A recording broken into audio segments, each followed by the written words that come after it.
Morning! So yun guys, kagigising lang namin. And bababa ulit kami sa Chinatown. And kakain ng breakfast. So it's officially my birthday! Ayan lang, ko lang. Mamaya, bago tayo bumiyahe papuntang Intramuros, mag-picture tayo dito. Kunti lang tao. Ngayon na. Gagi, hindi naman tayo nakaayos naman. Kakain lang ang usapan, hindi magpipicture this morning. Uy, titikman natin yung ube, ano na yun? Yes. Ube latte. This morning? Okay, basta before tayo umalis, kailangan matikman natin. Ay, oo, pwede din tayo magpicture dyan bukas. Basta gusto kasi namin magpicture dyan, no? Yung may lanterns. Ay, gusto ni mami magpicture kami this morning. Ay, hindi naman ako nakaayos kahit sa nuno. Ay, no, walang pila. Walang pila. Kasi Kape Monday. Ay, Sunday. Char, maga kasi. Ikape nga mo. Hindi. How much more kapag bukas? Wala talaga. Mom is officially a vlogger too. Wow! Andito kami sa Cafe Mezzanine. Cafe Mezzanine ba? Joke? Swanky. Chor. Na pinipilaan. Swanky. Ayan. Dito ka. Na pinipilihan araw-araw. Meron yung kahapon. Sabi ni mami, meron daw yung ano eh. Nagbebenta ng pila niya dito, 200 pesos. Try namin kumain dito habang umaga pa, habang wala masyadong pila. Hindi kami nakaayos. Eh, ako naka-shades. Nakapila rin sila mo. Dati mo, nag-noodles sila. Ha? Sana all. Sana dinala din niya ako. Ako hindi rin ako din na. Uy, so guys, kumuha kami ng xiaolongbao. Ang dami niya, no? Tapos beef mami. Tapos steamed spare ribs. So guys, try natin itong xiaolongbao nila.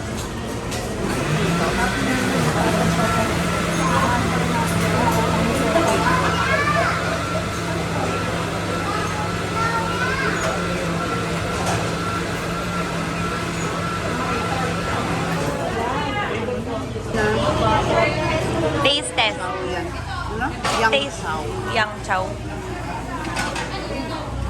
Masarap yan? Let's taste this.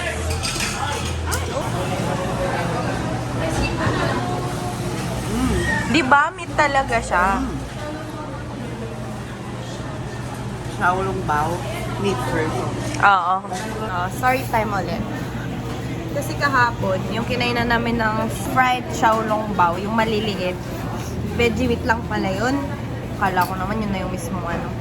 So yun, it's veggie meat. So, gusto nyo makatikim ng actual xiaolongbao, punta dito sa Shuanqi na resto. Pinipila to eh.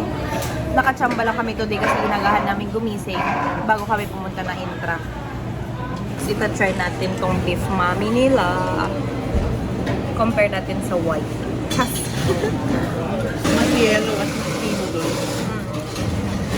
Okay siya. Egg noodles talaga. Hindi siya masarap. Pero mas flavorful kasi yung sa white. Coffee. Wala kasi sila sinaserve na coffee dito eh. Kaya, bumili si mami sa 7-Eleven. Ito yung fried rice nila. Sarap din. Katatapos namin nag-breakfast. Grabe ang heavy nung breakfast namin. Pero sulit siya. Kasi sinulit lang namin yung time. Yun nga morning. Maganda pumunta doon ng morning kasi hindi masyadong mahaba yung pila. Kasi sobra na yung pila nun every pag nag-afternoon na. Siguro mga lunchtime. Yun lang naman. And magpa-prepare na kami. It's our day 2 here in Manila. Pupunta kami Intramuros naman. So it's officially my birthday. My day. Yeah, masaya naman, guys. Mas masaya sana pag magka-jowa ako. Charot! Still fresh. Chas. So yun, guys. We're about to go to Intramuros na. It's 11:49 a.m. See you, Intramuros! So may dinaanan kaming shortcut. Maynila lang daw. Project daw ni President Duterte. Dinudugtong niya daw ang Binondo and Intramuros. Ito na kami sa may eme ng Intramuros. Pero not actually dun sa tourist spot nila. Dito lang kami sa Palacio del Gobernador. Magsisimba, very slight. Pero hindi ko sure kung pwede pumasok, parang close. Oh, diba? Nasa inside Intramuros na kami. So, papasokin natin tong palasyo ko. Chas! Simbahan. Enter. Magtitirik lang kami ng kandila. Oh, tama na tirik mo ta. Chas! Ito na, wait.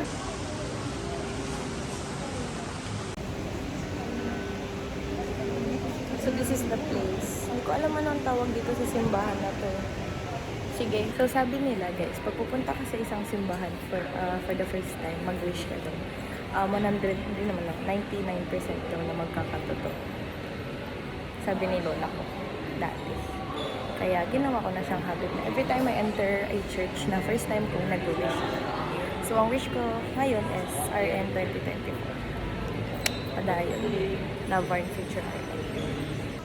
So gantong simbahan ako ikakasal. Chas! Hindi sa Brent. Pinat kayo doon, kinasal ako hindi. Charot. Decision. Feeling. Asawa ko ng mayamang Chinese sa Binondo.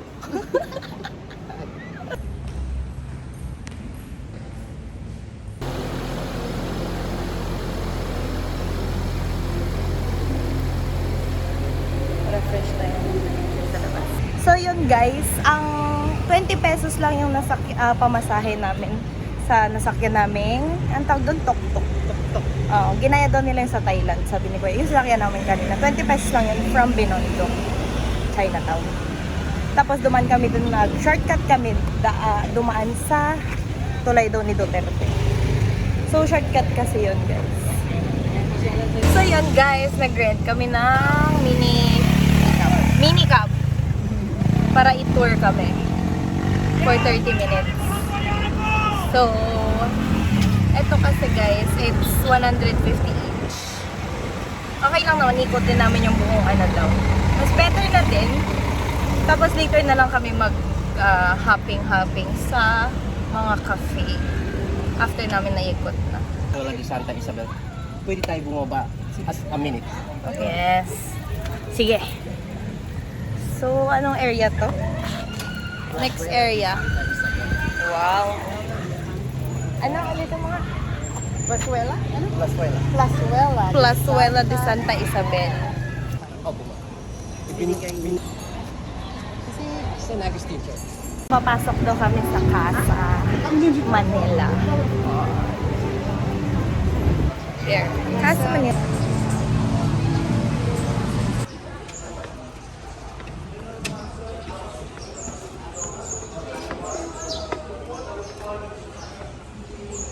Ay, grabe naman. Mga baka sa dyan, kuya. So, papasukin namin yung museum. Saan? Dito kayo magbabayad na. So, you'll be paying 50 pesos for student, tapos 75 pesos for regular. Yan. Parang bayad lang sa jeep. Dito yung papasukan natin. Wow. So, ito yung entrance. So, let's go. Nakasal sa ano, cathedral. Ang ganda niya. Chinese. Ganda Si niya. River Cross. Guys, kasama talaga ako sa kasal. Ni isa ko ang ninang. Oh, di ba? For the outfit, ganap na ganap, bis. So, tapos na kami dun sa casa. Ang ganda sa casa. Hindi ako nakapag-video inside kasi hindi pwede mag-video inside the museum. Pero maganda siya. Nakakuha ko ng pictures. Check nyo na lang sa IG ko. Ito yung malaking canyon. Ay, oo. Depensa ng mga Hapon against the American. Polo chicken barbecue. Las Marinas. The wooden palace. We're done with the tour. So, babalik kami sa casa kasi andun lahat ng food trip dito sa Tramuros. And a story time, i-expose natin yung ginagawa nila para hindi kayo mabudol. Kasi kami, medyo na biktima kami. Buti na lang mabait si kuya na kinonsider kasi alam niya ang kasalanan niya naman. So, a while ago, di ba, nag-tour kami with a bike. Tapos, yun, for the todo-todo go si kuya na ganito, ganyan. Kasi ang sinabi niya lang nung una sa amin, 150 each, buong tour na daw. Okay, so di pumayag kami. And then after that, nung bumaba na kami, biglang sabi niya, 150 Tapos each. na yung tour. Nung natapos na yung tour, 150 each daw per 30 minutes. Hindi niya din-disclose sa amin na ganun pala yung rating. So, syempre, umabot kami ng 2 hours. Syempre, hindi naman kami informed. Siguro, mali namin and responsibility yun ng driver. Responsibility niya i-disclose yun. Hindi yung kami yung responsible na magbasa na. Though, we should have read it. Pero, still, mali ni kuya yun. So, yun guys. Pag magtutour kayo dito sa Intramuros, watch out for that. Basahin nyo ng maayos lahat bago kayo ng oo. Okay? That's all naman. Overall, the tour was fun. Diba? Fresh. So, yun guys. Same day, April 30 pa din, pero nandito na kami sa MOA ni Mami. Dito na kami magdi-dinner ng celebration ng birthday ko. Outfit check. Diba? Naka-change outfit kami agad. So, papasukin na namin yung main mall. Maghahanap lang kami ng charging station. Tapos kakain na kami. So, we are back here sa MOA. So, nandito kami sa seaside. This is the seaside area ng MOA. It's currently 7:53 p.m. Sakto dinner. Sakto gutom kaming dalawa ni Mommy. Allergies. Wala. Seafood. Depende pa.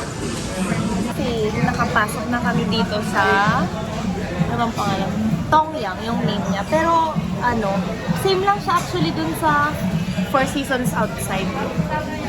So, yun lang. Eat all you can siya. Na mas finokus nila dito ang shabu-shabu and samgyeopsal.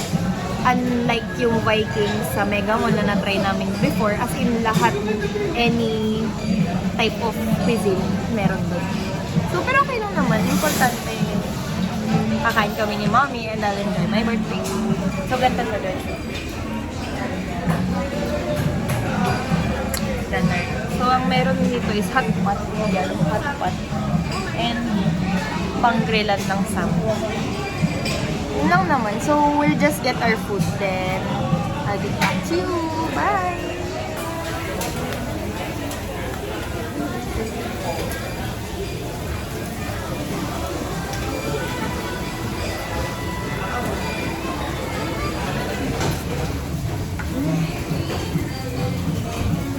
Kasi meron siyang ganito eh.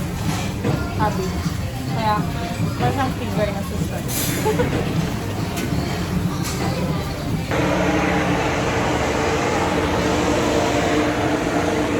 Padbaka mo guys. Huyo. Nasa Manila ako. Medyo okay pa siya. So, yun lang naman guys. This is how I celebrated my birthday and I surely enjoyed. Sana nag-enjoy din kayo in watching my vlog. My birthday bash vlog. Anyways, medyo haggard na ako. Kasi grabe, nakakapagod pala mag-commute. Pero okay lang, mas na-enjoy ko kasi kapag nagko-commute, parang mas adventure siya. Tomorrow, ang itinerary naman namin is errand day lang. Bibili ng mga pangpasalubong, babalik kami ng Divisoria. And yun lang, balik Baguio na ulit. So that's it for this video. I hope you enjoyed. Kasi yun, nag-enjoy ako sobra. I hope you share, comment, and subscribe to my YouTube channel. And tinatry kong bumawi na mag-vlog para mapuno ng YouTube channel ko. So yun lang naman guys. See you on my next vlog. Bye!